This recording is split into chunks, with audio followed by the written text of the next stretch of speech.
To think that a man who started as a draft door boy down a mine could look around at his community and think this is wrong and this needs to change, and to have the kind of will to go all the way to becoming the man who kind of made the NHS happen. It really gets to me just thinking about that.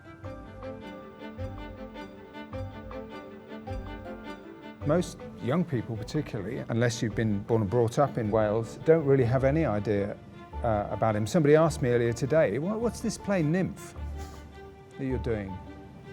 You go, okay, where do we start? You know? Growing up in Wales, there are certain things that are just sort of part of your DNA. Things like, you know, male voice choirs. They push lots of buttons for you as being a Welsh person. Dylan Thomas is another one, and Aneurin Bevan is another one. For something that is so beloved and so respected, and a man who has cast such a large shadow, you would think that there would be a proliferation of films, but there's not. And presumably that is because it's just so complicated, so difficult to know, well, how do you tell this story? Tim Price, the writer, has been working on it for 10 years, and he first showed it to me probably 5 or 6 years ago.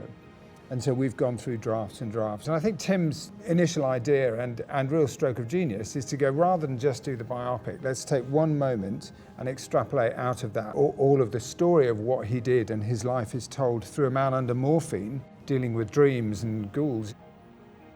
We went down to Tredegar, didn't we? And to the Pwll Mawr, the big pit. Yeah, so we was amazing. Went down a pit, walked on the hills that Nye used to practice his speeches on, and went to all the key places, many of which are referred to in the play. Being down there, I suppose I was just really struck by what it took for him to do what he did.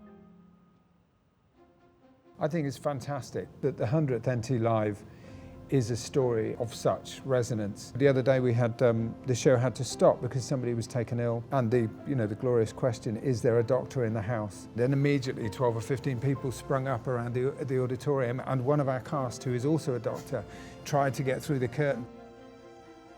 All of us have benefited from it, have been affected by it, or have been let down by the underfunding of it. And internationally, I think it is an area where this country has done something right. It's a story and a play that seems to really bring people together. Everyone has an experience, everyone has something that they can relate to in it, and to be able to take that out and make it totally accessible to people, I think is brilliant. And particularly at this moment in time as well, where the values that underpin what the vision of the NHS came out of need to be remembered again, and there needs to be a reimagining of some kind to have the boldness and the audacity that Bevan had.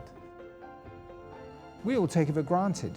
It's just a thing, it's always been there. It hasn't always been there. It's really important to give the audience an understanding of what it was like before, and what it will be like again if we let it die. The more we can have that national conversation, the better, and this is a wonderful vessel for that.